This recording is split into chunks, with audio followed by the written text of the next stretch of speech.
Madame, Monsieur, bonsoir. Tout le monde en parle, mais on ne voit toujours pas son amorce réelle ou même les perspectives de sa tenue. Nous parlons ce soir du dialogue dans la crise anglophone qui secoue actuellement le Cameroun. Alors que cette option semblait définitivement acquise dans cette crise, au moment où celle-ci culminait, voici quelques jours, au point où l'ONU et l'Organisation internationale de la francophonie s'en étaient mêlés, cette issue est pour le moins peu mise en avant désormais. Toutefois, au-delà de ces interrogations, peut-on croire que cette démarche est désormais acceptée par tous pour sortir de l'impasse? Quels pourraient être ses acteurs et ses articulations? Deux personnalités nous font l'honneur de venir nous éclairer ce soir sur cette problématique du dialogue autour de la crise anglophone au Cameroun. Il s'agit du professeur Claude Abbé. Bonsoir, professeur. Bonsoir, monsieur Zogo, et merci de me faire l'amitié de m'inviter à votre émission. Vous êtes sociopolitiste et vous enseignez dans les universités camerounaises. Avec vous ce soir, Jean-Baptiste Atemengue, bonsoir. Bonsoir et merci de m'avoir invité aussi à ce débat, cette discussion. Alors, vous êtes cadre du RDPC, je rappelle que vous êtes aussi conseiller technique dans une société de la place, la Cameroun Campost, c'est bien cela? Cameroun Postal Services, voilà, okay, exactement, c'est bien cela. Alors, merci d'avoir sacrifié de votre temps pour venir discuter avec nous ce soir de la question du dialogue autour de la crise anglophone. Professeur Claude Abbé, Jean-Baptiste Atemengue, où en est-on avec la question du dialogue aujourd'hui autour de cette crise? On en a beaucoup parlé, mais où en est-on? À mon avis, le dialogue n'a même véritablement jamais été amorcé, parce qu'il y a eu des démarches pour essayer d'éteindre le feu au moment où on s'est rendu compte que le bateau prenait de l'eau dans tous les sens, et pour essayer de faire en sorte qu'il n'y ait pas une situation où on a chaviré. Il y a eu des commissions qui sont descendues sur le terrain, mais de mon point de vue, au sens d'un dialogue entre les deux parties en présence, qui sont bien connus. De mon point de vue, il n'y a pas encore eu une amorce de dialogue. Jean-Baptiste Atemengue, vous partagez cet avis? Est-ce que on a par exemple lu cette tribune de M. Lé, Joseph Lé, directeur adjoint du cabinet civil à présence, qui affirme que depuis le début de cette crise, il n'y a eu que dialogue? Je pense que comme c'est une crise qui a été d'une certaine façon évolutive, il y a eu dialogue. À partir du moment où les revendications initiales étaient corporatistes, d'une part les enseignants, de l'autre part les avocats, à un moment ou à un autre, le gouvernement s'est assis avec ces deux corps de métier pour essayer d'analyser les multiples doléances posées par les uns et les autres.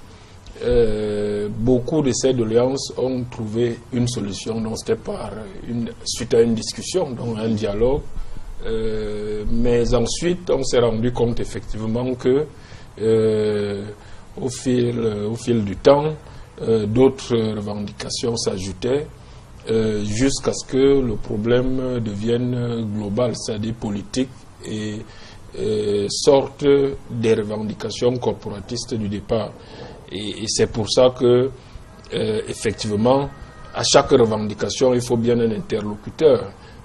À la fin, c'est-à-dire aujourd'hui, il y a des revendications, effectivement, qui, dans le cas de la République, ne sont pas négociables. Donc, les autorités politiques, légales et légitimes estiment qu'il n'y a pas de dialogue possible dessus. Et c'est à juste titre, le chef de l'État a prêté serment pour sauvegarder un pays, un État dont il a la charge et qu'il faut maintenir uni. Et il a estimé, il a adressé ce message au Camerounais le 31 décembre 2016. Il a bien dit à tout le peuple camerounais que la forme de l'État était non négociable. Alors, mais pourquoi ça a bouté sur la question de la forme de l'État du côté du pouvoir? Est-ce que finalement ce n'est pas une sorte de refus du dialogue en disant absolument qu'on ne peut pas renégocier la forme d'État? Mais là est le problème justement, durant 3 mois, entre les avocats, les enseignants et la forme de l'État, il n'y a pas de lien. Quand le chef de l'État intervient en fin d'année, c'est parce qu'il estime qu'il avait déjà mandaté le gouvernement pour régler les problèmes des enseignants, des avocats, des étudiants aussi à l'université de Boyaké. On avait fait payer des pénalités qu'on ne devait pas faire payer. Donc il avait réglé ces problèmes par groupe de revendications. Et cela n'avait pas ramené la paix sociale et on commençait déjà à évoquer la forme de l'État. Or là, nous sortions du dialogue initial entre les groupes avec leurs revendications et le gouvernement. Est-ce que finalement, professeur Claude Abbé, est-ce que le fait de poser des préalables tel que cela est le cas du côté du gouvernement ou encore du RDPC, est-ce que cela n'est pas finalement un frein à cette idée de dialogue aujourd'hui? Permettez-moi de commencer par redire que, en mon sens, quand on parle de dialogue, il ne s'agit pas d'aller rencontrer des individus pour essayer de rattraper des choses qu'on aurait dû faire. C'est-à-dire qui revenaient au pouvoir régalien de l'État. À savoir, par exemple, traduire les textes OHADA en anglais, tenir compte de la francophonisation progressive du système, du sous-système éducatif anglophone, résoudre les problèmes liés à la pratique d'un certain nombre de professions libérales dans le secteur du droit, dans la zone dite anglophone. Pour ma part, il y a ce qui ne se dit pas derrière les revendications qui sont dites. Et c'est là où... il y a les non-dits. Tout à fait.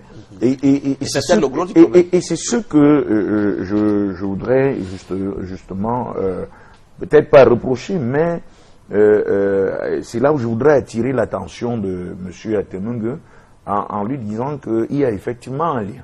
Parce qu'on est en face d'un certain nombre d'indicateurs qui, au fond, sont en lien avec une revendication d'une autonomie certaine ou d'une certaine autonomie au niveau de la gestion de cette partie du Cameroun, et qu'il y a bien un lien qui existe entre les deux, à moins de faire comme un certain nombre de non... vous dites, professeur Claude Abbé, que si les revendications se font, que ce soit au niveau de l'éducation comme au niveau judiciaire, elles ont un lien forcément avec la question politique. C'est très très clair. Puisque la question politique, c'est quoi? C'est la gestion de la biculturalité du Cameroun. C'est la question de la gestion du contentieux historique lié à notre mise en commun avec ses frères venus de l'autre côté du Mungo. C'est en réalité de ça qu'il est question. Et ces problèmes-là se posent dans... ils ont choisi simplement de les localiser au niveau d'un certain nombre de secteurs où ils étaient plus visibles. Mais en réalité, tel que vous le voyez bien, on a les pouvoirs publics ont donné une impression de compartimenter ces problèmes-là en disant non, comme vous avez dit, c'est un problème au niveau des textes OHADA, bon, on résout ça. Comme vous avez dit, c'est un problème au niveau du sous-système éducatif anglophone, on résout ça. Et vous voyez bien que ce que je suis en train de dire a tellement de pertinence que plus ils apportaient des solutions, des mesures à ce niveau-là, plus il y avait d'autres revendications qui progressivement indiquaient en réalité qu'il ne s'agissait en réalité là que d'épiphénomènes, que le noumène même se trouvait ailleurs. Et que ce noumène-là, jusqu'alors, on n'a jamais commencé à discuter de ce noumène-là. Et c'est pour cela que même les leaders du consortium, qui hier étaient très adoubés, aujourd'hui, quand ils veulent dire revenons à la paix, rentrons dans l'ordre et tout le reste, ils ne peuvent plus être entendus parce qu'en fait, le processus qu'ils ont enclenché, lui a continué sa route pendant qu'ils se sont arrêtés à une gare. Et ils continuent. Et quand ils veulent rattraper ce train-là, ils se rendent malheureusement compte que le train n'est plus à leur portée et que les événements sont allés plus vite que cela. Et c'est dans ce sens-là que j'indique pour ma part que les assises entre les commissions qui allaient sur le terrain, il n'y a pas eu de dialogue. On n'a pas commencé le problème, il est resté entier et on a résolu les éléments périphériques qui étaient ceux-là qui donnaient une impression qu'il y avait effectivement problème. Or, on se rend bien compte, au jour le jour, que le problème est beaucoup plus profond encore que mais le RDPC, en tout cas, le gouvernement ne l'entend pas de cette oreille, encore moins le RDPC. Il y a deux types d'extrémisme de mon point de vue. Vous m'avez demandé tout à l'heure si ce n'est pas un frein. Il y a deux types d'extrémisme. Premier extrémisme, c'est dire qu'en réalité, il faille nécessairement arriver à une situation où le Cameroun se dépèce et où on a une sécession qui intervient. Deuxième forme d'extrémisme, c'est de dire qu'on va à un dialogue et puis moi je tiens les clés du dialogue et puis on va discuter de rien. À ce moment-là, ce n'est pas un dialogue. Un dialogue, l'agenda d'un dialogue, quand on va dans un dialogue et que c'est une négociation qui tient compte de deux parties, l'agenda s'élabore entre les deux parties. Et il n'y a pas de sujet tabou. Quitte à ce que maintenant, à un moment donné, au cours du dialogue, vous arriviez à avoir des arguments qui vont être des arguments qui vont convaincre les uns et les autres que la manière dont vous entrevoyez la solution est la meilleure des manières à côté de celle qui est entrevue par eux. Et de mon point de vue, dans ce type de situation, le dialogue ne peut jamais se faire de manière directe. C'est-à-dire que M. Atemunga et moi, on est dans deux points de vue totalement divergents. Et puis, je dis, M. Atemunga, asseyons-nous et puis... Il faut des intermédiaires. Il faut nécessairement des intermédiaires qui ont la capacité de faire en sorte que l'un et l'autre dans les positions où nous étions campés, que nous abandonnions chacun quelque chose pour que ce qui doit être l'essentiel, à savoir le vivre ensemble, soit sauvé. Alors, Jean-Baptiste Atemunga, je ne sais pas si vous agréez le développement du professeur Claude Abbé, mais quand même, est-ce que vous pensez que dans ces conditions, on est dans le dialogue ou on est en train d'en prendre le chemin dans la crise anglophone? Non, sur le principe du dialogue, il a parfaitement raison. Tout dialogue s'organise ainsi. Alors, la difficulté dans le contexte actuel, c'est que, effectivement, nous avons une république que nous essayons de bâtir. Une démocratie au sein de cette république que nous essayons de bâtir depuis 1990. Donc, le peuple s'est doté d'une nouvelle constitution qui se met en place progressivement.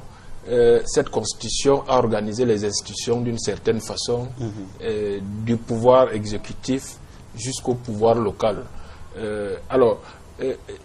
Et il y a le peuple désigne régulièrement.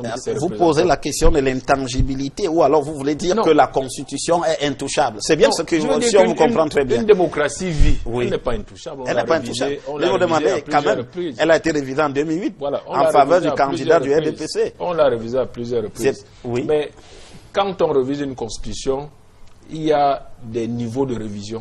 Je veux dire, il y a des éléments essentiels qui, les fondations. Tous les éléments sont essentiels dans une constitution. Pas nécessairement, je pense. Alors, parce que si on considère le problème de la forme de l'État, là, je crois que c'est quelque chose de majeur qui ne relève même pas d'une initiative du chef de l'État ou de quelques individus. Je crois que là, c'est vraiment le peuple souverain après mûre réflexion. Et nous avons pas un contentieux historique, comme le dit le professeur, moi je dirais un héritage d'un cheminement depuis plus de 50 ans. Et cet héritage qui a fondé le nationalisme camerounais est basé sur les retrouvailles après 2 tutelles britanniques et francophones. Donc tout le cheminement de notre jeune État repose dessus. Et remettre cela en cause peut rendre beaucoup de gens perplexes, y compris les dirigeants qui ont participé depuis des décennies à faire évoluer cette unification, qui n'est pas achevée, on le constate très bien. Et donc ramener, faire marche arrière de 40 ans, 50 ans, peut les rendre perplexes, parce qu'ils ont consacré toute leur vie à ça. Et ceux qui parlent même au nom de leur père aujourd'hui, qui ont cheminé, qui ont fait ce travail noble, je trouve que leur père devrait se retourner dans la tombe aujourd'hui. Même si chacun est libre de ses propos, de sa conscience, mais je crois que c'est l'héritage que vont laisser aux générations à venir ceux qui ont fait ce travail. Et c'est pour ça que je dis, il faut donc comprendre la position des autorités politiques légales et légitimes. Je suis d'accord que les problèmes corporatistes peuvent être liés à un ressentiment, à un sentiment, si vous voulez, que peut-être plus d'autonomie, peut-être plus de responsabilité locale nous ramènerait à une certaine nostalgie coloniale britannique, parce que tout ça n'est pas africain. C'est le mode de gouvernement britannique que certains pensent être très bien pour eux. Bon, on peut le comprendre. Mais le problème de fond, c'est effectivement que il y a des institutions, il y a des députés, il y a des élus du peuple. Donc du jour au lendemain, que ces revendications bizarres, je dis bien bizarres, pour un républicain qui est fier de l'héritage actuel, ces revendications bizarres émanent des gens invisibles par moment, et on a l'impression que c'est un plan ourdi en cachette. Vous dites invisible, on a quand même arrêté des gens, Jean-Baptiste Atemenga, alors que vous parlez du dialogue. Au moment où ce dialogue a semblé n'est peut-être pas apporter les fruits que le gouvernement espérait, il y a quand même des gens qui ont été emprisonnés. Dans ces conditions, est-ce que ce dialogue, que vous dites, était toujours encore... Les gens qui ont été interpellés dans le cadre républicain pour des délits de droit commun l'ont été parce qu'ils ont commis ces délits. La défense d'une certaine idée de sécession est aussi un délit au Cameroun. Est-ce qu'ils ont défendu l'idée de sécession? C'est avéré aujourd'hui? Alors, eux, non, pas ouvertement. Voilà, c'est clair. C'est pour ça que je dis que nous restons au niveau... Nous restons au niveau du droit commun. Oui. Des choses qui ont été brûlées, l'intégrité physique des uns et des autres qui a été... on était même plus au niveau du droit commun. Ils étaient jugés par le tribunal militaire quand même. C'était à la limite de la cour martiale. Oui, quand on porte à tête, quand quelqu'un brûle, un commissariat, une brigade de gendarmerie ou une préfecture, une sous-préfecture, ça c'est des actes de terrorisme, donc ça ne relève pas du droit commun, je suis d'accord. Mais et le problème c'est que ces interlocuteurs, parce que l'État a les moyens de savoir qui sont tapis dans l'ombre à l'extérieur, et comment vous allez faire pour faire le dialogue sur des revendications aussi bizarres, inacceptables? C'est pas possible. C'est ça le problème de fond. Et les autorités ont jugé qu'il y avait un problème réel. Et c'est pour ça que la commission de vivre ensemble, c'est pour ça qu'il y a une commission qui a été mise en œuvre pour travailler sur le moyen terme, posément, avec l'ensemble. Pas de vivre ensemble, hein. Ils sont bilinguisme et multiculturalisme. Et multiculturalisme, oui, c'est un peu... Même si la commission elle-même dit qu'elle n'est pas là pour régler la question. Voilà, mais ce sont pas leurs missions.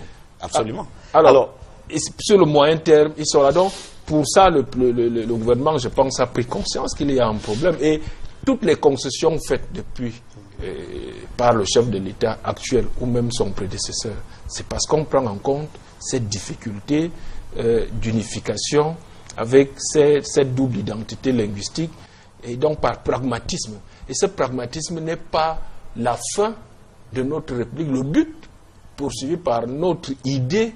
Jusque-là, en tout cas, l'idée que les pères fondateurs de cette République se sont donnés par rapport à l'objectif du Cameroun d'une intégration parfaite.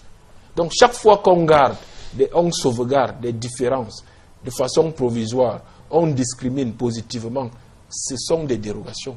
Et maintenant, remettre en cause, effectivement, cette conception de la République, ça peut... Mais est-ce que finalement, est-ce qu'il y a, je ne sais pas, est-ce qu'à l'intérieur du RDPC ou même du gouvernement, il n'y a pas de débat qui porterait, puisque des exemples dans l'histoire, aujourd'hui, si le RDPC restait sur cette posture, cette position, montrerait que le Cameroun serait le seul État au monde où il y aurait deux systèmes biculturels qui mis ensemble, mais avec un système d'un État unitaire. Parce que quand même, le Canada, c'est un exemple.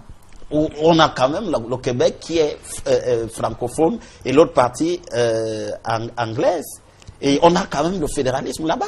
On a compris. Vous savez que dans tous ces États, ce problème n'est jamais réglé définitivement. Il y a des rechutes régulièrement. On voit ce qui se passe en Espagne actuellement. Le Nigeria, qui est d'obédience anglo-saxonne aussi, qui est notre proche voisin et qui a des liens d'ailleurs avec certains de nos frères qui, à un moment, d'aucuns ont choisi, semble-t-il, d'être rattachés au Nigeria d'ailleurs.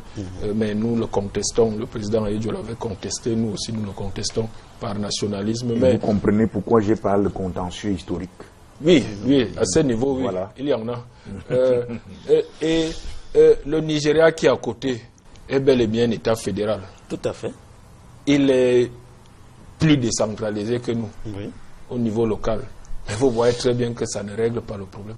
Oui, notamment avec le Biafra. Le Biafra, on l'a connu. Avec le Biafra. Mais même après le Biafra, vous savez que régulièrement les pipelines sautent. Il y a des revendications d'autonomie, d'indépendance, malgré le fédéralisme, malgré la décentralisation. Boko Haram un pays Ogoni, précisément. Voilà, et Boko Haram est aussi de là avec une revendication religieuse extrémiste.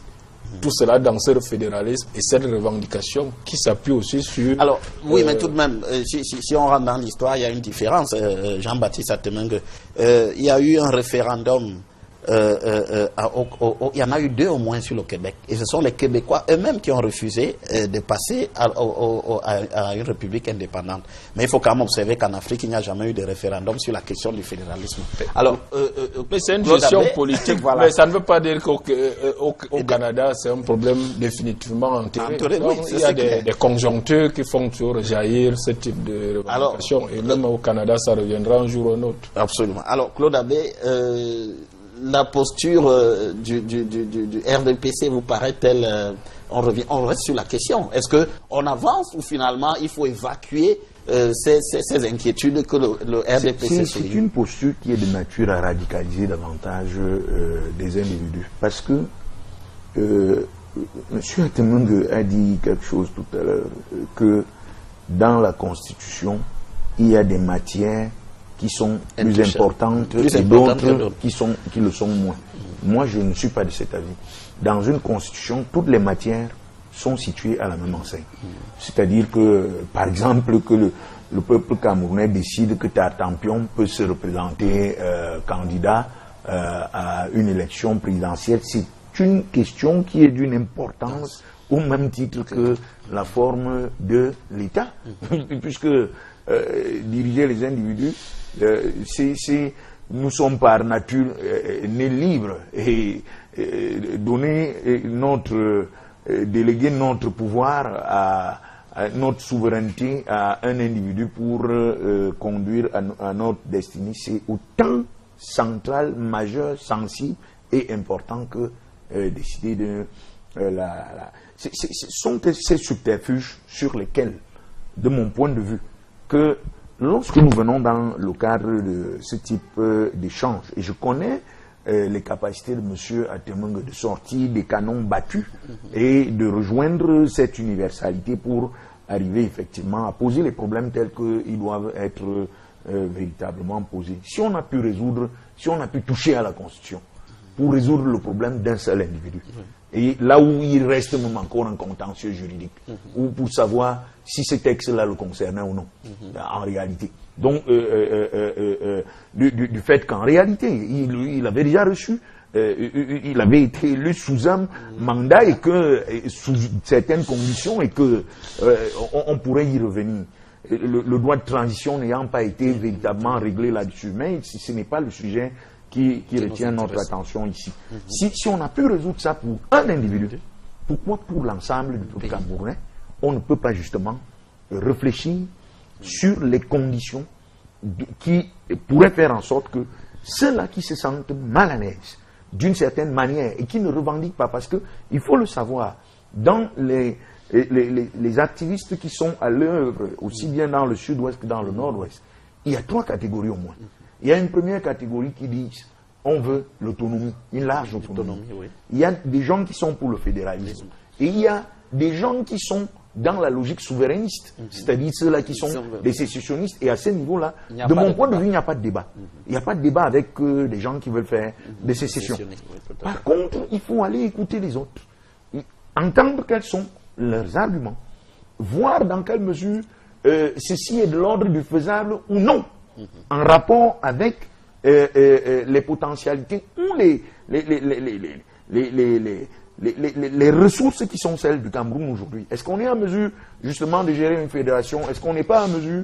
Est-ce que oui, autant de questions qui n'ont pas encore été mises sur la table pour essayer de débattre sur la question. L'autre chose que je pense de mon point de vue, vraiment assez humblement, c'est que ça ne sert à rien de rester sur des positions où on se campe en disant quelqu'un qui porte sa chaussure et qui vous dit que cette chaussure me sert, vous lui dites la chaussure là ne vous sert pas, qu'il faut nécessairement que vous continuiez à la porter de cette manière-là. De mon point de vue, il faut être suffisamment humble pour pouvoir reconnaître que l'expérience que vit un X n'est pas la même expérience que je vis.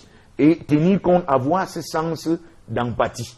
Et de mon point de vue, il faut, dans le cadre d'une négociation, vous pouvez aller dans la négociation, vous, avec les choses sur lesquelles vous ne pouvez pas transiger. C'est-à-dire que, par exemple, l'État du Cameroun peut partir avec un certain nombre de choses dans le sac en disant, nous, notre négociation, ça ne déborde pas telle ou telle limite. Oui. Nous reviendrons sur les articulations de cette négociation, quelles peuvent mais en l'état actuel, il n'y a rien qui indique, au-delà de la logorée verbale qui habite tout le monde, qui dit le dialogue, il n'y a rien qui montre qu'on est dans une perspective du dialogue actuellement. Là. Ça, il n'y a rien sur le terrain. Je suis désolé de le constater qu'il n'y a rien qui indique que les bases, les linéaments d'un dialogue sont en train de se structurer pour qu'on mette sur pied quelque chose qui pourrait prendre forme, que ce soit des échanges. Parce que les activistes, les auteurs de toutes les tendances sont connus. D'ailleurs, M. Atemeng l'a dit, et il l'a dit à bon escient, que l'État camerounais a les moyens pour connaître et avoir l'identité de tout le monde qui est situé dans quelle ou quelle position. La preuve, c'est qu'il en a interpellé un certain nombre pour présomption de terrorisme.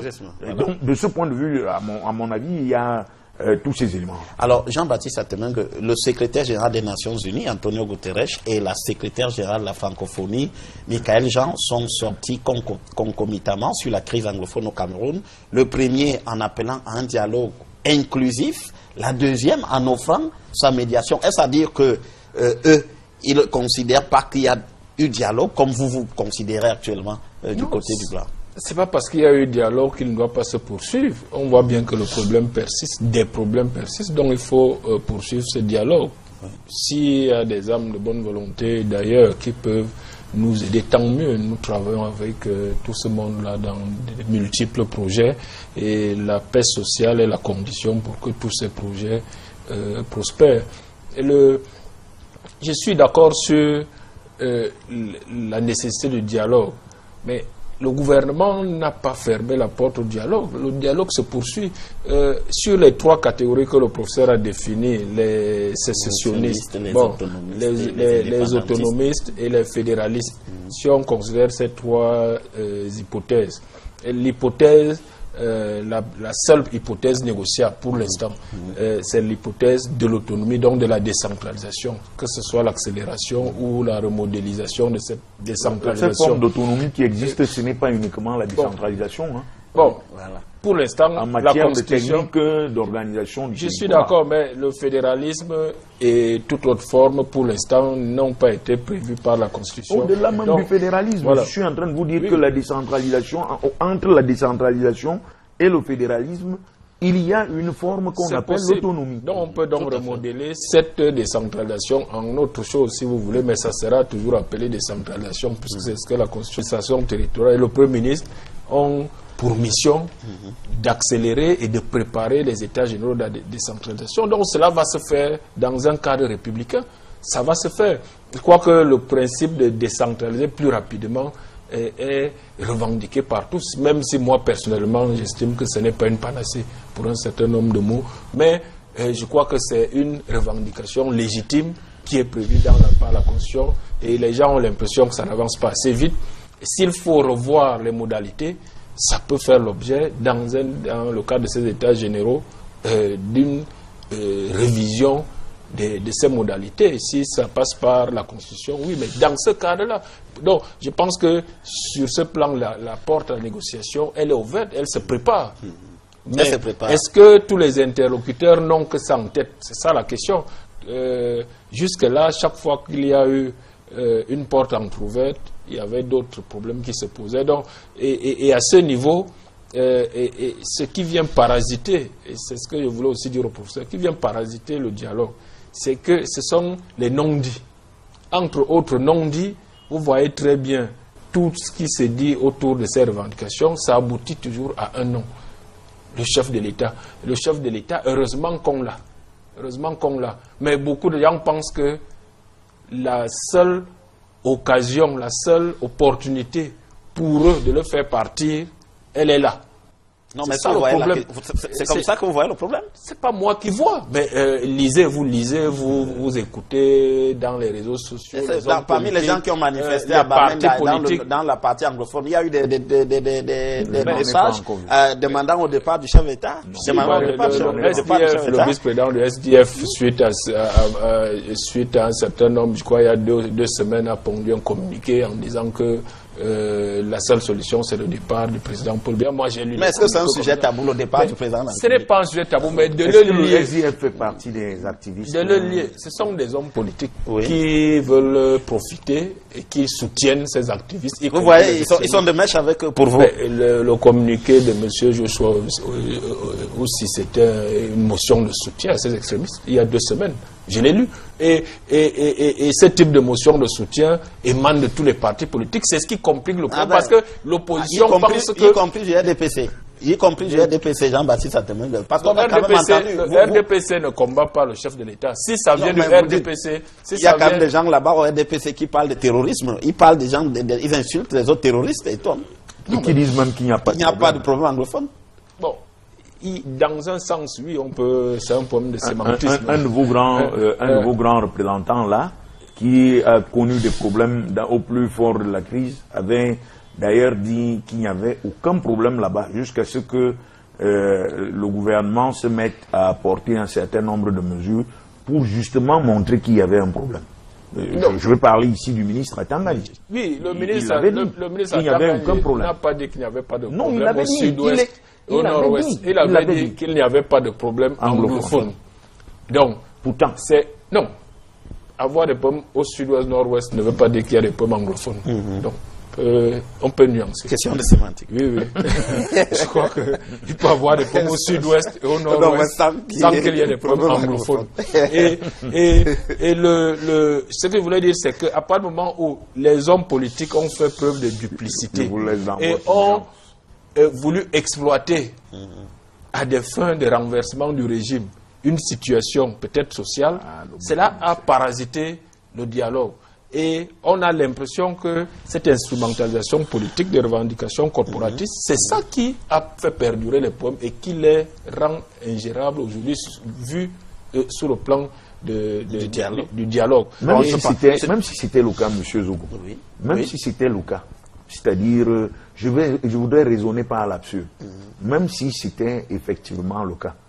Ça veut donc dire que le Cameroun devra devenir otage d'un de ses citoyens, simplement parce que il y a un certain nombre d'autres personnes qui le supportaient. De mon point de vue, peut-être la grandeur d'entrer dans l'histoire pourrait justement aussi passer par là, que si c'est moi le problème, alors que ce problème soit définitivement résolu. Mais je n'en viens pas à ce niveau et je voudrais aller plus loin que ces déterminations de bouc émissaire et dire que il faut le dire de manière claire au Cameroun et que les gens arrivent. Vous ne pouvez pas aller à une négociation, à une table de négociation en disant qu'il n'y a pas un problème anglophone au Cameroun. Vous ne pouvez pas. Ce serait mensonger. Ce serait mensonger. Moi, je vous prendrai simplement quelques petits exemples. Vous voyez les discours de la plupart de nos officiels. Ils sont faits dans quelle langue? En français. En français. Voyez les personnalités de la République. Vous vous rendrez compte que le premier anglophone il apparaît à la 5e position. À la 5e position. Absolument. Et vraiment, vous ne pouvez pas dire qu'il n'y a pas un problème anglophone. Il y a bien un problème anglophone qui est là. Mais ce qui me gêne, moi, c'est la manière dont ce problème est posé en s'adossant sur la question de la colonisation. Oui, tout à fait. La question de la colonisation et la question de la sécession. Oui, la question de la colonisation, parce que il n'y a pas une anglo...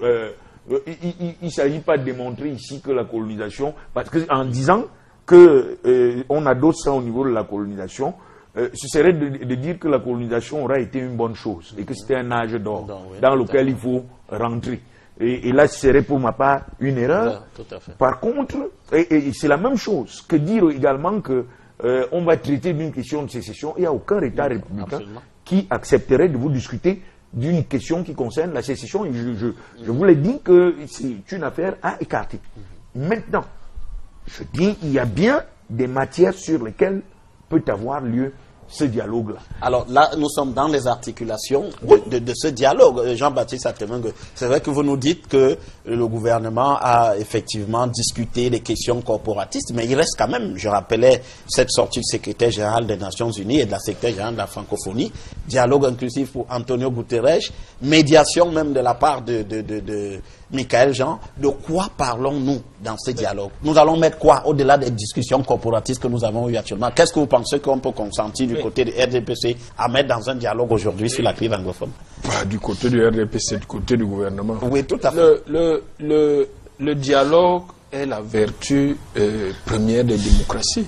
Nous voulons bâtir une démocratie. Si des chauffeurs de taxi décident aujourd'hui que, comme on a augmenté de 100 francs le prix du carburant et bloquent la ville, il faut négocier avec eux. Au lieu d'envoyer des policiers les dégager par la force. Si des étudiants estiment qu'il pleut sur eux dans les amphithéâtres, ils ne peuvent plus faire cours, ils font grève, il faut négocier avec eux. Ça s'est toujours fait. Si les enseignants estiment qu'il y a une situation qui ne les arrange pas, le gouvernement va négocier. Donc c'est ça en démocratie, on négocie, le gouvernement négocie tous les jours avec beaucoup de groupes. Et ce qui se passe aujourd'hui, quand ça a été encore de l'ordre du corporatisme, les avocats des anciens, ça a été le cas. C'est pour ça que je disais qu'il y a eu un dialogue à ce niveau. Mais quand on va au-delà de ça, il faut réfléchir, il faut bien réfléchir. Le problème dit anglophone, il heurte de plein fouet un idéal bien avancé dans sa construction, de plein fouet.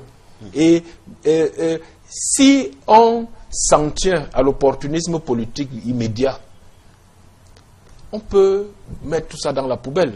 Mais je veux dire, pour les nationalistes, remettons-nous à la place de nos grands-parents qui se sont retrouvés divisés à l'issue de la Première Guerre mondiale, d'aucuns sous la tutelle britannique, d'aucuns sous la tutelle francophone, qui ont rêvé de se retrouver un jour. Ils se sont retrouvés à un moment, même si on a perdu de part et d'autre. La France a rétrocédé, a repris d'abord une partie au Gabon, Centrafrique et tout ça pour ses intérêts égoïstes. Ensuite, pour le reste, on a perdu d'autres compatriotes qui ont été rattachés au Nigeria. Ce plébiscite, ce référendum qui n'aurait jamais dû être, le président Ayejo a protesté contre le fait même, le principe même du référendum. C'était des Camerounais, il n'y avait pas lieu à référendum. Ils revenaient au bercail. C'était l'objet principal de la bataille de nos grands-pères nationalistes. Donc, quand on part de là, et que dès l'indépendance, le président Ayejo, pas après pas, il y a eu des accords, c'était des accords d'étape, mais on sait où on va. Donc c'est ça le problème de fond. On sait où on va. Aujourd'hui, si on peut tout réfléchir, c'est d'autant plus que le développement économique, on se cherche, la démocratie n'est pas encore parfaite, on peut être d'accord, donc on se cherche. Mais s'il faut réfléchir, on peut réfléchir, mais cette réflexion doit être dans un cadre acceptable. Je veux dire, et doit être prudente aussi. C'est-à-dire, c'est pas du jour au lendemain. Quand même, s'il faut même parler de la forme de l'État, je crois qu'il faut mûrir cette réflexion. Et ce n'est pas dans la rue, et ce n'est pas en passant par des méthodes que j'estime cyniques. bloquer des enfants à la maison pour ne pas aller à l'école. On peut poursuivre cette réflexion purement intellectuelle et peut-être politique. Est-ce que vous comprenez les plaintes de ces gens-là, de la partie anglophone justement? Parce que quand vous expliquez que la construction a été longue, elle dure, on peut aussi voir la question comme une déconstruction du fédéralisme, notamment par Ahidjo, qui est parti quand même après la réunification de 61, il a commencé par avoir les pleins pouvoirs à l'Assemblée nationale. Il a fini avec les nationalistes, en terminant avec les nationalistes, notamment Wandji en 71, et puis le parti unique. Et puis finalement, il a pris tout le pouvoir. Est-ce que ce n'est pas en vidant le fédéralisme de sa substance qu'Ahidjo a construit finalement un pouvoir personnel? Le président Ahidjo n'agissait pas seul, il agissait avec une équipe, avec des anglophones, des francophones. Le président Biya lui-même, ce n'est pas un référendum qu'on a mis un terme au fédéralisme, mais il l'a fait par une loi, lui, pour passer la République unie à la République du Cameroun. Je pense que le président Paul Biya a achevé une normalisation, une certaine normalisation, un certain rêve de revenir à la République du Cameroun, telle que les Allemands l'ont imaginé en 84-85, en 1884-85. Oui, bon, malheureusement, c'est la colonisation qui a rassemblé au sein de ce Cameroun allemand plusieurs ethnies et nous devons cohabiter. Et nous nous sommes appropriés ce rêve qu'il faut poursuivre sous telle ou telle forme. Est-ce qu'il faut une réflexion intellectuelle pour avancer, cohabiter, souder notre unité? Oui, forcément. Donc, parce que c'est une quête perpétuelle, cette unité nationale. Jean-Baptiste Atemengo, pour vous, dans la question du débat, du dialogue sur la crise anglophone, on ne met pas la question de l'État, la forme de l'État. On n'en parle pas. Pour l'instant, c'est pas à l'ordre du jour. Et on parle de quoi? Les intellectuels peuvent d'abord réfléchir et qu'ils comparent comment ça se passe ailleurs. C'est pas moi qui pose le problème. Mais c'est les intellectuels du Cameroun, pas vous, professeur. Vous n'êtes pas le seul. Mais en tout état de cause, il faut une réflexion profonde et il faut comprendre que les autorités existent, hein? Le président, mais il y a beaucoup d'esquisses, non? Beaucoup de travaux existent sur la question. Le chef de l'État actuel, oui, en 2011, a reçu le suffrage de la majorité des Camerounais, de 75%. Il a prêté serment jusqu'à la fin de son mandat. C'est ça qu'on va discuter dans ces négociations? Non.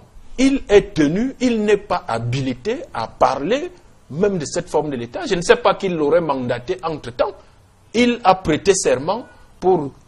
Qui l'avait mandaté quand il fallait changer la Constitution en 2008? Ça, c'est un débat, je ne suis pas un constitutionnaliste, mais j'estime que ça ne relève pas du même niveau de discussion. Vous pensez que tout élément de la Constitution est égal à l'autre? Moi, je ne le pense pas. Moi, je ne le pense pas. On ne met pas dans une loi fondamentale. Mais alors, il faudrait quoi? Que le chef de l'État recourt à un référendum pour demander l'avis des Camerounais sur le contenu du dialogue? Le chef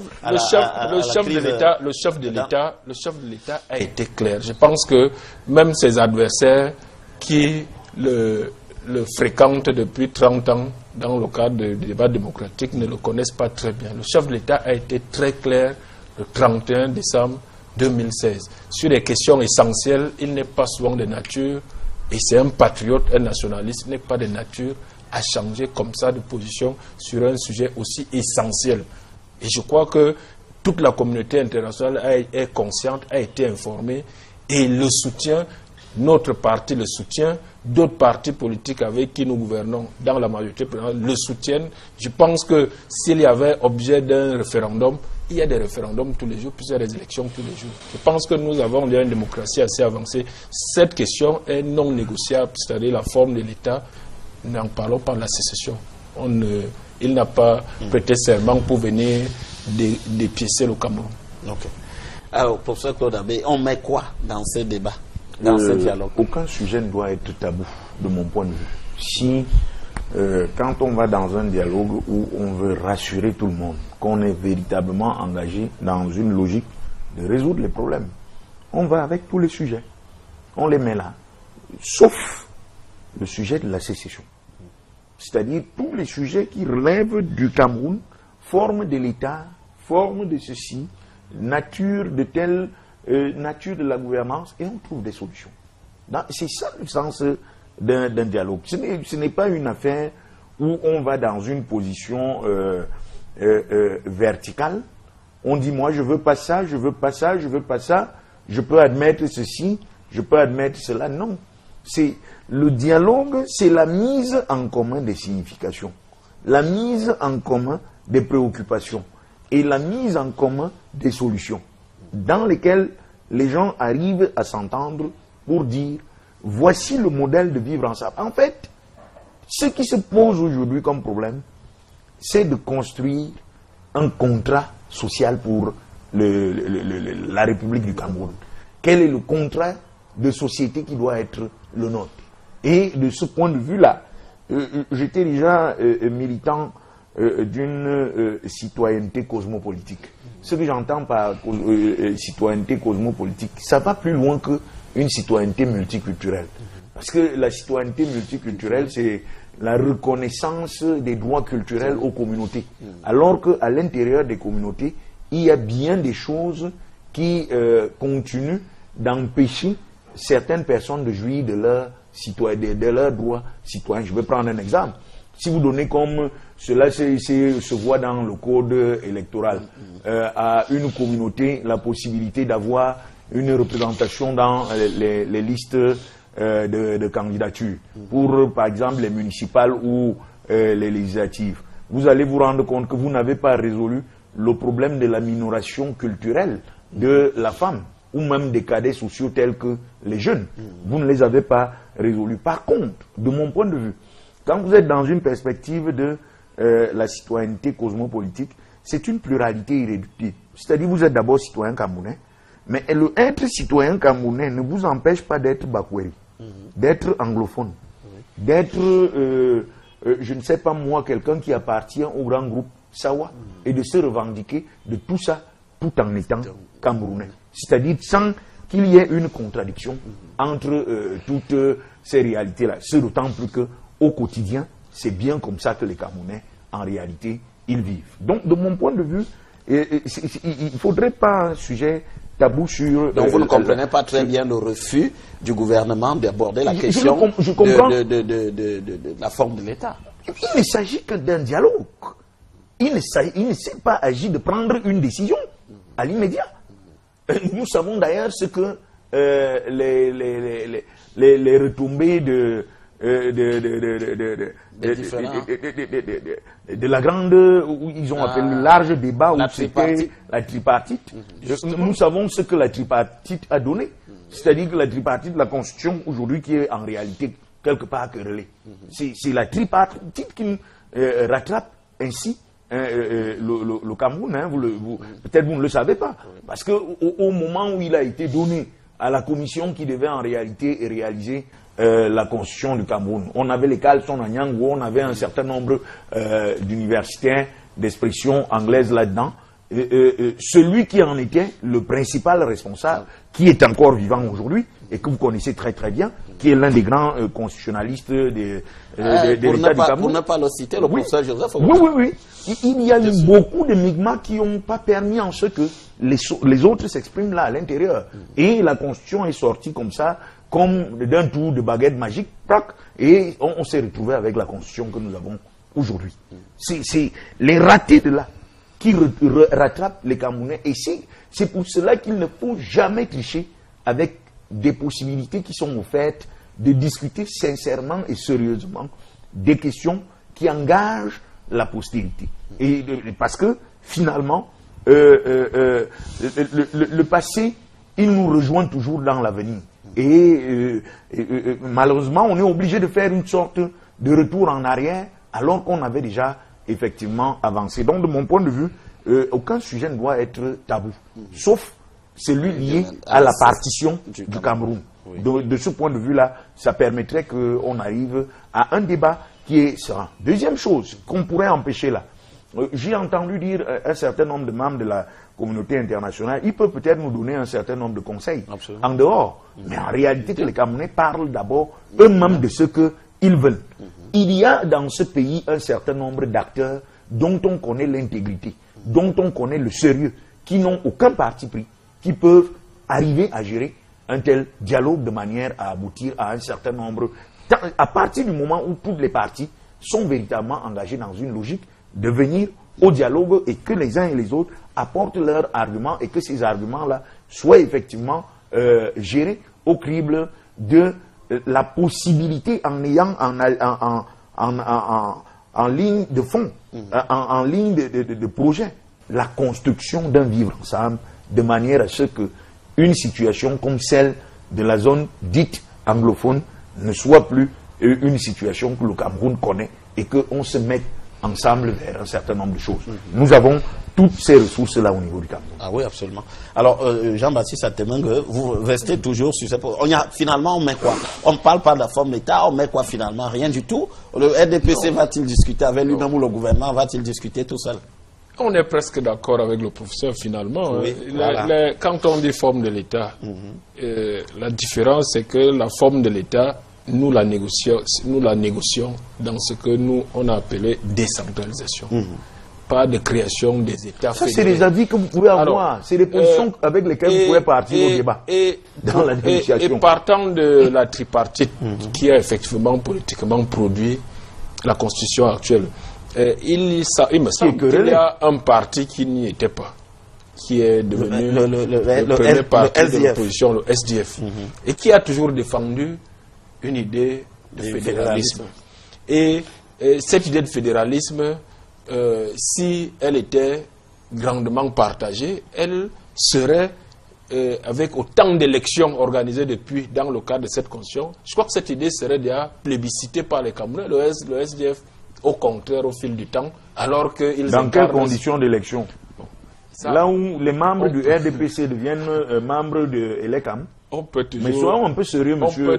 Nous parlons d'une situation qui est beaucoup plus grave que les petites querelles entre partis. Mais professeur, il ne s'agit pas de querelles entre partis, il s'agit du vote des Camerounais, on peut l'interpréter comme on veut.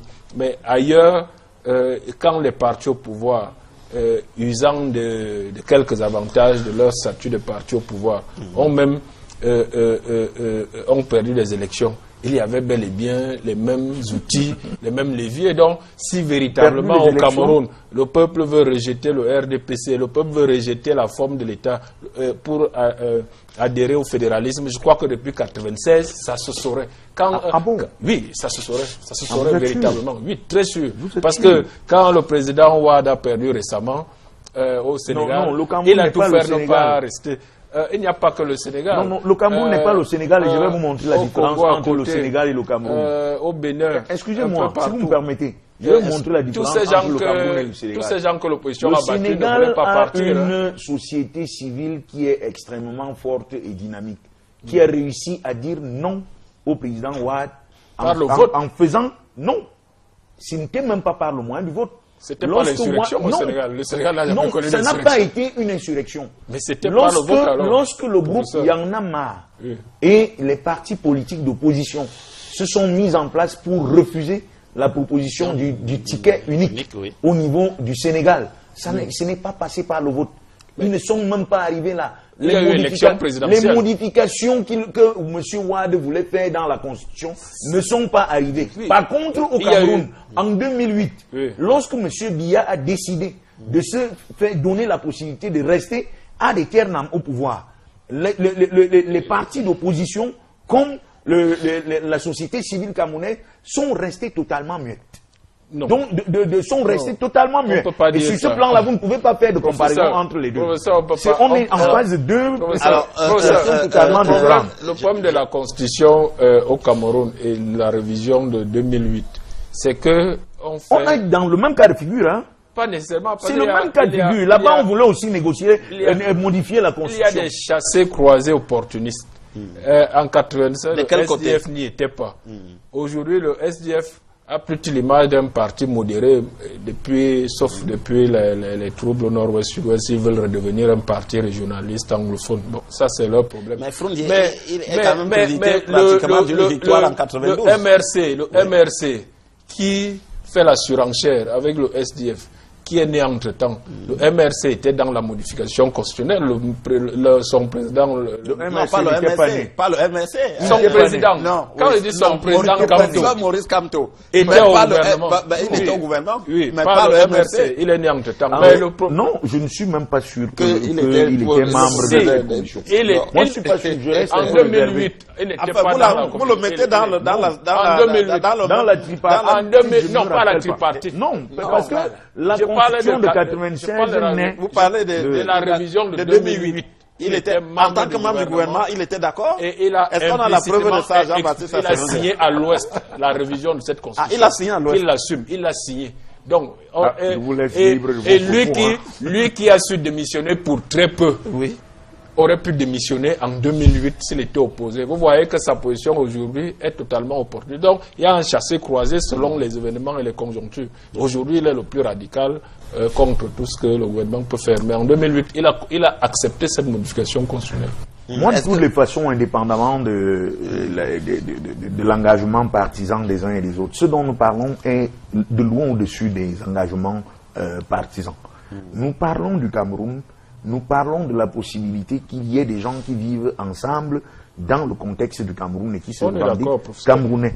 Donc vraiment pour moi, il faudrait qu'on mette un peu de côté nos égos, qu'on mette un peu de côté l'ensemble de nos petits avantages que nous avons chacun ou l'autre dans cet espace et que nous n'aurions jamais, si jamais les choses devaient se poursuivre comme elles sont en train de se réaliser sur le terrain pour qu'on arrive effectivement à résoudre cette question. Et je le dis, et je continue de le dire, la seule et unique possibilité, c'est véritablement le dialogue. Quand nous parlons du dialogue là, c'est qu'il n'y a aucun sujet tabou dans le cadre du dialogue. Mais maintenant, les négociateurs que les uns et les autres envoient doivent être des négociateurs capables de négocier véritablement. Alors nous sommes là dans le registre des acteurs. On a commencé à l'effleurer tout à l'heure. C'est-à-dire qu'il y a une ingénierie de la négociation de manière à ce que que vous venez avec des idées, pas seulement pour les mettre en l'air, mais que vous ayez les arguments qui peuvent arriver à convaincre ceux qui sont là pour jouer les intermédiaires et arriver à arrêter les minutes. Parmi ces acteurs, Jean-Baptiste Satemenge, le chef d'État n'est pas là. On ne l'a pas beaucoup entendu sur la crise anglophone depuis le pic du 1er octobre. On n'a pas vu le chef d'État. Il est... C'est lui le chef. Que dit le gouvernement à ce sujet? C'est lui le chef de l'État. Vous n'êtes pas membre du gouvernement, mais vous êtes... non, je suis militant de RDPC. Tout ce que fait le gouvernement, tout ce que fait l'État, c'est le chef de l'État qui le coordonne. On ne l'a pas beaucoup entendu. L'État, c'est aussi les activistes anglophones de la zone dite anglophone. L'État, c'est aussi... Tout ça, c'est la nation. C'est aussi... non, c'est pas l'État. Puisque vous dites que tout ce que fait l'État, c'est le chef de l'État qui le fait. Ça veut dire que ceux qui revendiquent là-bas, c'est aussi le chef de l'État. Non. Mais c'est ce que vous avez dit en réalité. Quand on dit l'État, je parle de l'appareil de l'État. Il y a un chef de l'État. L'appareil bureaucratique, si ceux qui revendiquent reconnaissaient que le chef de l'État était leur chef, ils écouteraient et suivraient ce qu'il dit. Or, justement, ils se même si la chaussure serre leur pied au point. Non, il dénie au chef de l'État son rôle de chef de l'État. Donc, je voulais revenir sur le fait les chaussures nous servent tous, du nord au sud, de l'est à l'ouest, professeur. Pas de la même manière et pas pour les mêmes raisons. Peut-être pire. Quand vous êtes face à Boko Haram déménageant toutes les nuits, vous demandez une sécession. Ils ne le font pas, heureusement. Je demande. Nous sommes mobilisés. Tout le peuple s'est mobilisé il y a un an pour envoyer. J'ai vu dans mon village les régimes de plantain, le morceau de macabo, de savon, tout ça, à nos frères de l'extrême nord. C'est cette comparaison qui est dangereuse. La chaussure, est-ce que vous parlez de... Est-ce que le problème... C'est ça le devoir de solidarité. Les gens parlent d'un contentieux historique. Leur chaussure sert beaucoup. Vous redescendez beaucoup plus bas. Et vous commencez à faire de la mauvaise foi en comparant les régionalismes nés de la parturition, de la division de l'administration du territoire, avec justement un contentieux qui est né justement d'un héritage historique que le Cameroun a nécessairement à gérer et qui n'est pas un problème anglophone. Parce que j'ai entendu certains dire que le problème camerounais, mais de mon point de vue, s'il y a un problème camerounais, il ne peut être qu'un problème de la gestion de notre héritage biculturel. liées à notre professeur, histoire. vous êtes chef de famille. Oui. Alors, vous avez une famille sous votre toit. Il y a des enfants qui n'ont peut-être pas, un enfant qui n'a pas de chaise, qui revendique d'être assis. Il y a madame qui dit peut-être que sa chaussure est déjà usée, il faut la changer. Et entre-temps, il y a un braqueur qui cogne à la fenêtre. Vous ne faites pas des priorités? Cette image que vous êtes en train de priorité. Vous n'allez pas d'abord, vous en tant que chef de famille, vous n'allez pas dire à votre femme, à votre épouse et aux enfants, attendez d'abord qu'on chasse le braqueur et après ça, on va régler ça. Cette image-là peut tenir au niveau d'une famille, mais au niveau d'un État, ça ne tient pas. L'État, c'est une famille. Non, la solidarité nationale, non, l'État n'est pas une famille. La solidarité nationale, on l'a fait parce qu'on est comme une famille. Non, l'État n'est pas une famille. La solidarité. Non. Quel sens donnons-nous à la solidarité nationale? Monsieur Atemengue, vous avez fait les sciences politiques. Vous ne pouvez pas être en train de dire ce que vous êtes là. L'État n'est pas une famille. C'est pas une famille. C'est-à-dire que dans le cadre d'une famille, un chef de famille va dire non. Laissons d'abord nos problèmes et essayons d'aller gérer le problème du bandit qui est en train de vouloir nous tuer. Pour moi, il y a des similitudes. Pour moi, il y a des similitudes. Sinon, moi j'aurais du mal à donner un sens à la solidarité nationale. C'est-à-dire vous voulez dire qu'en réalité, un problème qui couvre depuis, j'allais dire, la période coloniale jusqu'aujourd'hui et qui n'a pas connu de solution, c'est vrai. Le Cameroun est attaqué de part et d'autre, et même pas seulement, et je crois même que si le cas Boko Haram était aujourd'hui arrangé et résolu, on a encore du côté de l'Est. Et vous vous souvenez que à Limbe, des gens sont venus de la partie nigériane, ont pris Limbe en otage pendant pratiquement une nuit, et là aussi, nous nous connaissons bien. À cette allure-là, ces gens ne poseront jamais aucun moment leurs problèmes. Soyons beaucoup plus sérieux. Et je ne veux pas dire que vous manquez de sérieux, hein, mais je dis soyons beaucoup plus sérieux. Et disons-nous que le Cameroun a là une chance qui lui est donnée. C'est-à-dire une situation de crise, il ne faut pas toujours la prendre comme étant une très mauvaise chose. C'est parfois une opportunité pour résoudre de manière définitive un problème. Et de mon point de vue, le Cameroun a une opportunité, le président vient avec, d'entrer dans l'histoire en résolvant de manière définitive cette question et peut-être de laisser aux Camerounais un héritage beaucoup plus immense que la détresse dans laquelle le peuple camerounais se trouve actuellement. Alors, on peut régler le problème. Nous en sommes aux acteurs. Je ne suis pas d'accord. Le président Paul Biya. Je ne pense pas que c'est ça. On peut toujours être optimiste. Le président Paul Biya, Jean-Baptiste Atemengue, ne l'aide pas beaucoup en lui disant pas la vérité à ce niveau-là. Sur la bonne foi. Absolument. Le problème de bonne foi. Autant, on ne doit pas se mettre en tête, effectivement, des sujets tabous, sauf deux. De mon point de vue, du point de vue du professeur, la sécession seulement. Oui. Moi, le fédéralisme aussi est tabou. En dehors de ces deux sujets, on peut débattre de tout dans le cadre d'un dialogue national. On discute avec qui? Le président de la République viendra-t-il à ce dialogue? Vous pensez qu'il peut venir? Il doit venir? Le président de la République? Non, laissez-moi, je vais revenir dessus. Je ne le vois pas comme un acteur de ce dialogue. Absolument. Bon, alors, je ne le vois pas comme un acteur de ce dialogue. L'autre problème, ça reste quand même le président de la République. L'autre problème sérieux, comme le professeur veut qu'on soit sérieux, c'est effectivement, oui, mais moi je suis que sérieux. Tel qu'il a catégorisé les choses. Il y a les débats politiques partisans, parti RDPC contre tel. On peut estimer que vraiment ce n'est pas quelque chose de majeur. La vie de la nation à long terme, à moyen terme, c'est majeur. Et là-dessus, ça concerne aussi le camp d'en face. Parce qu'il ne faut pas confondre le Cameroun à un régime qui passe. Le président Ahidjo a été président, il est passé, il est parti. Le président Biya est président aujourd'hui, il ne sera pas là éternellement. Donc il ne faut pas que ceux d'en face pensent Et c'est là l'autre problème, l'autre écueil. De là à ce que vous me prenez pour un terroriste, il n'y a qu'un pas. Non, parce que vous semblez me donner une impression que je parle pour que je suis le porte-voix de quelqu'un. Non. Or, je parle pour tous les acteurs de la Je ne dis pas ça, professeur. Je ne dis pas ça. Vous avez dit tout à l'heure que si même le président Paul Biya était l'obstacle, ça ne devrait pas être tabou. Oui. Ceux qui le pensent. De mon point de vue, oui. Ceux qui le pensent peuvent le penser.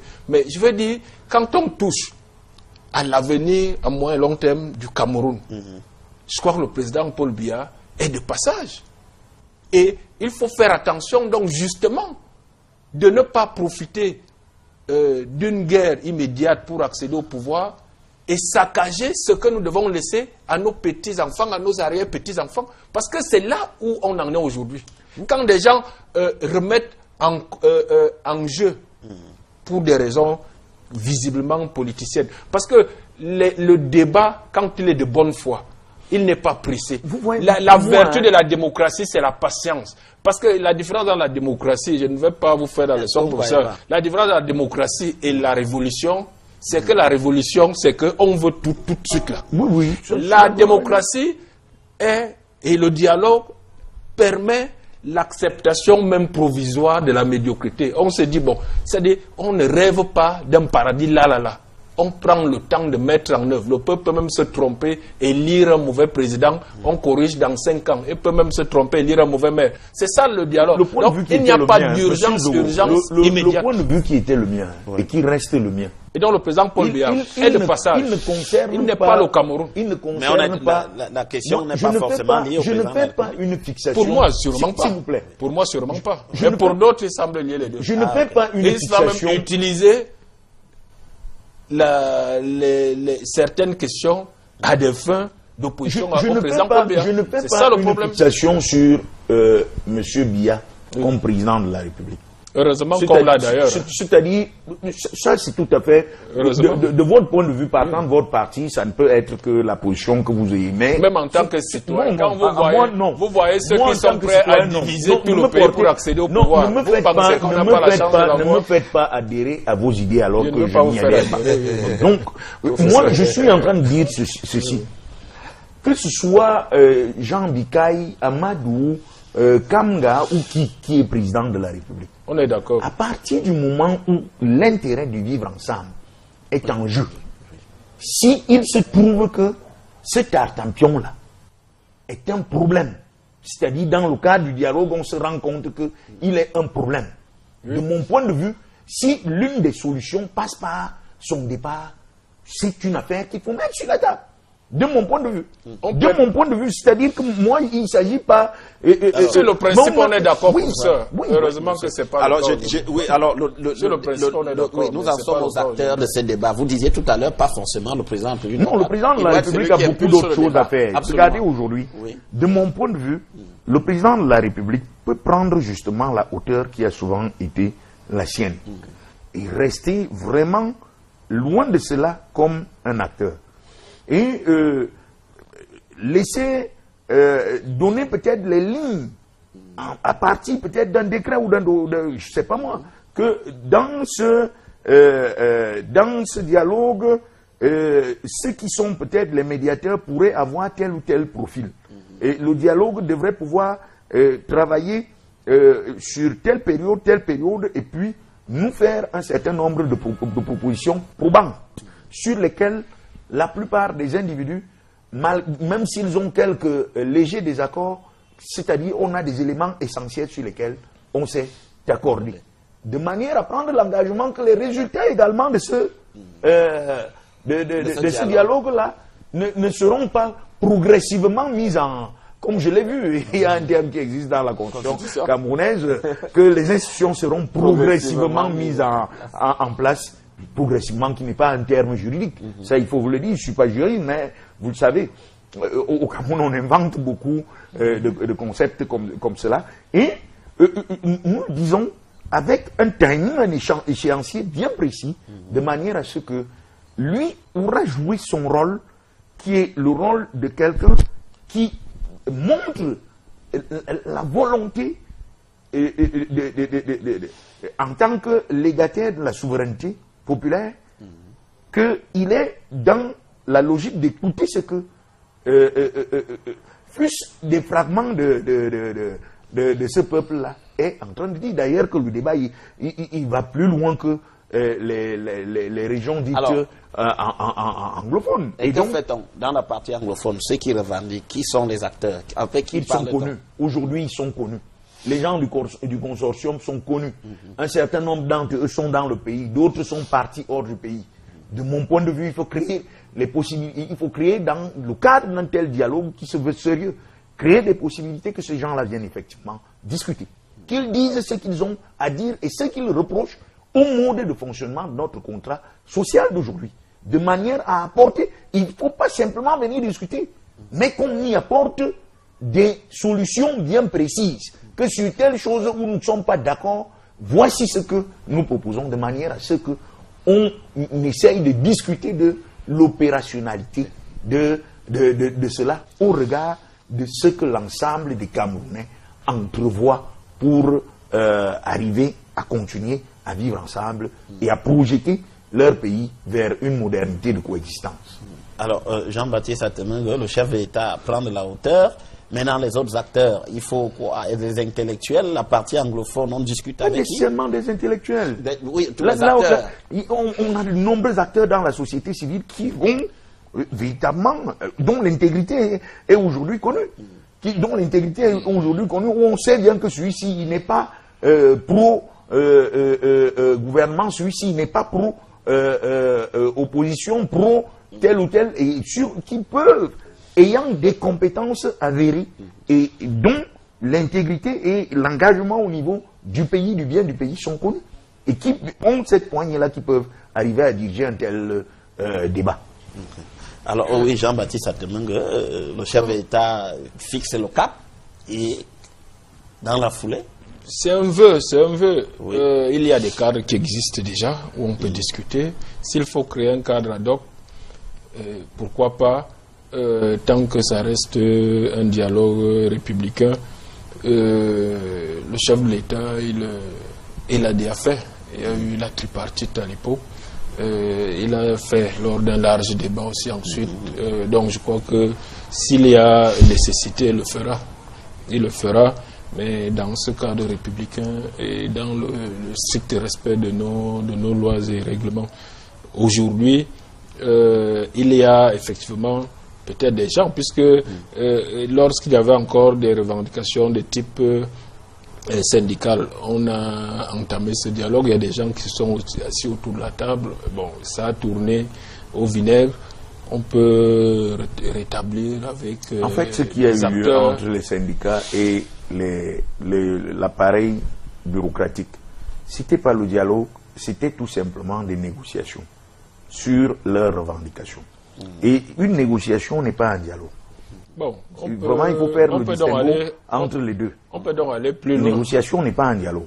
Bon, question de... Alors, mais non, c'est pas une question de sémantique. Le président de la République a souvent quand même pris le contre-pied du RDPC. On se souvient en 90, lorsque majoritairement au RDPC, on était contre le dialogue, ou alors... mais il a pris le contre-pied en disant qu'il fallait se préparer à la concurrence. Vous ne craignez pas qu'il fasse autant cette fois-ci?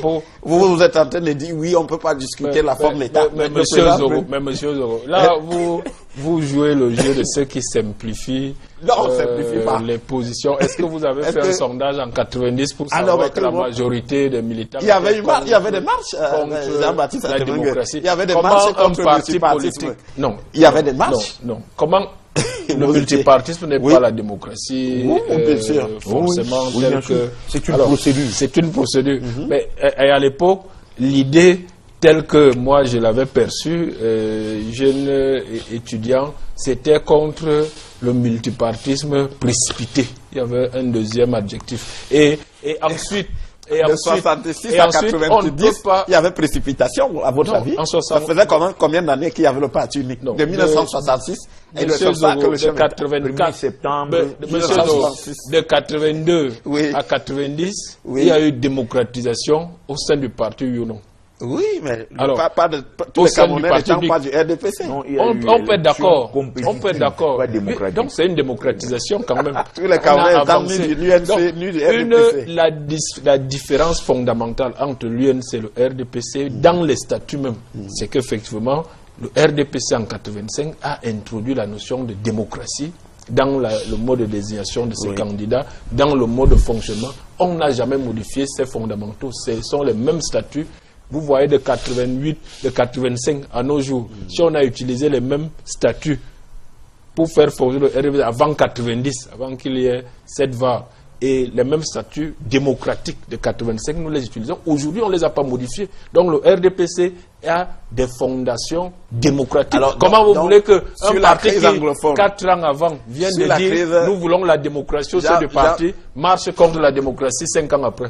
Jean-Baptiste Atemungue, sur la crise anglophone, il n'y a pas d'inquiétude que le président de la République suivra le RDPC sur la question de discussion de forme d'État. Il n'est pas possible, à vous entendre, que le président de la République prenne une autre direction. Pas du tout. Mais le RDPC est présidé par le président de la République. Donc, pourquoi vous voulez que... Non, pas par le président de la République. Par M. Biya. Par M. Biya, oui, mais qui est président de la République. Non, oui. On peut faire le distinguo entre les deux. Donc, on est d'accord. C'est lui qui... la position officielle du RDPC, c'est sa position. Maintenant, nous sommes un parti qui est un rassemblement. Ça ne veut pas dire que si le président Paul Biya a telle position, tous les militants du RDPC doivent avoir cette position. Moi, je ne suis pas obligé d'avoir la même position que celle du président national. Il y a un libre débat. Et le président de la République sait qu'il a la tête d'un parti qui est un parti qui a une diversité d'opinions. Il juge, mais en même temps, il est chef de l'État. Il n'est pas que chef d'un parti politique, donc il est le président de tous les Camerounais. Il doit prendre des décisions pour l'intérêt, pas que du RDPC, mais pour l'intérêt national. Alors, est-ce que finalement, on parle de ce dialogue ici, nous sommes dans une posture à la limite virtuelle. Est-ce que quel est le pronostic qu'on peut faire à l'heure qu'il est pour ce dialogue dans le cas de la crise anglophone? Vous savez, dans ma posture de sociologue, il m'est difficile de faire des pronostics. Et puis, comme individu, j'aime pas jouer au jeu de hasard. Donc, moi, je veux pas faire des pronostics. Mais ce que je me rends compte, c'est que peut-être les gens parlent beaucoup de dialogue et que plus on en parle, plus on s'en éloigne. J'ai bien peur que ce soit cela. Parce qu'au Cameroun, il vaut mieux faire attention à une chose dont on parle déjà beaucoup. Quand on parle beaucoup d'une chose, on s'éloigne très très habilement de cette chose-là. La preuve, c'est que les gens les plus... Et puis, il faut comprendre, quand les gens les plus radicaux contre toute possibilité d'échanger avec les uns et les autres, il y a un de vos confrères de la presse écrite qui s'est amusé à reprendre les propos de beaucoup de personnes aujourd'hui qui parlent du dialogue, et vous allez vous rendre compte que en l'espace de moins d'un an, il y a eu des revirements à 380 degrés à l'heure. Et je ne suis même pas sûr que quand il parle de dialogue, il parle de la même chose. Parce que, vous savez, quand vous êtes dans un régime totalitaire, quand le régime totalitaire vous parle de la liberté, ce n'est pas la même chose que lorsque on vous parle de la liberté dans la démocratie. Pour le régime totalitaire, la liberté, c'est quoi? C'est libérer les énergies pour aller conquérir le monde, pour mettre le monde dans une sorte de domination totale. Alors que la liberté dans un sillage démocratique, c'est un usage de l'autonomie pour justement arriver à donner la possibilité à l'expression du pluralisme et de la diversité.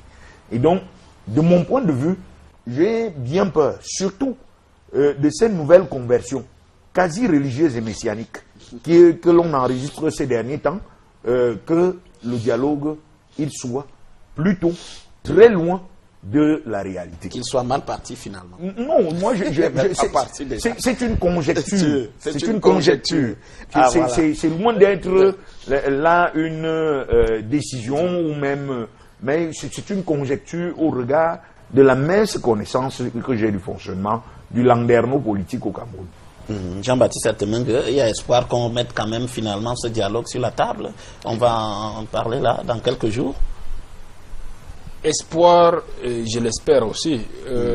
Nécessité, oui, il faut garder possible le dialogue. Ce n'est qu'ainsi qu'on peut sauver l'unité nationale de notre pays et essayer de travailler pour améliorer la façon de vivre de nos compatriotes. Espoir aussi que chacun prendra une certaine distance par rapport aux enjeux politiciens immédiats. Parce que si on veut parler de l'avenir vraiment du Cameroun, l'imaginer, cet avenir de façon sereine, il faut s'éloigner de l'emprise de cette soif immédiate de pouvoir, de part et d'autre, de part et d'autre, parce que même dans notre camp, au sein du RDPC, il y en a qui pensent peut-être que le président doit déjà leur céder sa place, donc il n'y a pas que ceux d'en face. Donc de part et d'autre, ne montrez pas du doigt quand vous dites c'est d'en face. Parce que je ne suis pas en face de vous. Non, pas vous. Pas vous, les hommes, je parle des hommes politiques. Donc si de part et d'autre, on s'éloigne de la perspective immédiate d'accès au pouvoir pour traiter en profondeur le problème du vivre ensemble, de l'harmonie nécessaire, de la paix sociale au Cameroun, qu'on se détache de cette envie d'accéder immédiatement au pouvoir qui anime certains. Et là, le dialogue sera vraiment sincère. Et je pense que... Mais c'est aussi la vie des nations que de lorgner le pouvoir, que les acteurs de ces nations-là pensent à un moment donné, ou du moins certains acteurs pensent qu'ils peuvent aller au pouvoir. Il y a des temps historiques quand même, il y a des conjonctures historiques. Où l'on est amené à mettre ses opportunismes et ses intérêts à soi de côté. Et c'est à ça que nous appelons ici. C'est-à-dire que les appétits pouvoiristes des uns et des autres, qu'ils soient un tantinet tuent. De manière à ce que l'on ne parle que du Cameroun. Qu'ils veulent en réalité diriger. Qu'on leur donne la possibilité d'avoir un Cameroun qui est effectivement gouvernable avec la postérité que nous souhaitons tous. De ce point de vue-là. Ce n'est qu'à ce prix-là qu'on pourrait arriver effectivement à engager des échanges sérieux qui soient fructueux et qui soient qui portent des résultats et des fruits qui soient à la mesure de ce qu'on connaît du Cameroun. Parce que j'aimerais ici attirer l'attention des uns et des autres, qui sont les élites politico-administratives de ce pays, pour qu'ils le sachent. Les uns et les autres à côté nous regardent. Ils nous regardent parce qu'ils savent le nombre des ressources en qualité dont regorge ce pays. Et qu'une question comme celle-ci, qui ne demanderait même pas, de mon point de vue, tel que j'entrevois ça ne demanderait même pas plus d'une semaine pour arriver à trouver des solutions qui soient opératoires et opérationnelles. Qui ne soit pas une histoire de gros discours, mais des choses pratiques de comment on fait pour arriver à vivre ensemble, pour qu'on ne se retrouve plus en face d'une telle situation. Alors, vous voyez, je suis d'accord parfaitement avec le professeur sur ce nécessaire détachement pour traiter des problèmes de fond du Cameroun en essayant de taire un peu la soif de pouvoir immédiat, parce que c'est l'accès au pouvoir qui me semble guider beaucoup d'actions des uns et des autres, de part et d'autre. Donc si on prend du recul, il faut effectivement le faire et s'asseoir dès que possible, très souvent d'ailleurs, pour traiter des problèmes de fond pour nos jeunes enfants que nous prenons en otage par des problèmes politiciens. Merci monsieur, merci professeur Claude Abbé. Je rappelle que vous êtes sociopolitiste, enseignant dans les universités au Cameroun. Merci Jean-Baptiste Atemengue, cadre du RDPC, mais aussi cadre dans la société Cameroun Postal Services, Campost, d'avoir accepté de venir discuter avec nous de la question du dialogue dans le cadre de la crise anglophone au Cameroun. Merci aussi à vous, chers téléspectateurs, de nous avoir suivis pendant 90 minutes. Je vous donne rendez-vous dimanche prochain lorsqu'il sera 20h30 pour une nouvelle édition de Géopolis. C'est sur Equinox Télévision. À très bientôt, madame, monsieur.